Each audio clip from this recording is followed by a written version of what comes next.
বিসমিল্লাহির রহমানির রহিম। আসসালামু আলাইকুম। প্রিয় শ্রোতা, আপনি যদি জয়েন্ট পেইনে ভুগে থাকেন, অর্থাৎ আপনার অস্থিসন্ধিগুলো যদি ব্যথা করে, যেমন পায়ের, হাতের জয়েন্টগুলো যদি ব্যথা করে, তাহলে আপনি কী করবেন? আপনি কি সবজি খাবেন না? অবশ্যই আপনার একজন কনসালটেন্টের সাথে সহযোগিতা নেবেন, কিন্তু ছোটোখাটো পেইন এমনি অটোমেটিক্যালি ছেড়ে যায়। তবে আমি আপনাকে কিছু সবজির কথা বলবো, যেগুলি আপনার এ ধরনের ব্যথাকে দ্রুত সারাতে সাহায্য করবে। আসুন, পালং শাক। পালং শাকে কী আছে? Vitamin K.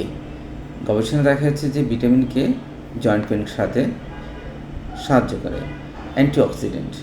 ব্রোকলি, এটা প্রদাহ কমাতে সাহায্য করে এবং এটার মধ্যে প্রচুর মিনারেলস আছে। লাল শাক, প্রচুর পরিমাণে অ্যান্টিঅক্সিডেন্ট এবং মিনারেলস আছে। ফুলকপি, কাঁচামরিচ, গাজর বিটা ক্যারোটিন সমৃদ্ধ, টমেটো লাইকোপ্রোটিন সমৃদ্ধ, করলা, ঢেঁড়স এবং লাউ। অর্থাৎ আমি যে কয়টি সবজির কথা বললাম, সেগুলি যদি আপনি নিয়মিত খান, তাহলে আপনার ব্যথাগুলো কমবে। আমি আবার বলছি, পালং শাক, ব্রোকলি, লাল শাক, ফুলকপি, কাঁচামরিচ, গাজর, টমেটো, করলা, ঢেঁড়স এবং লাউ।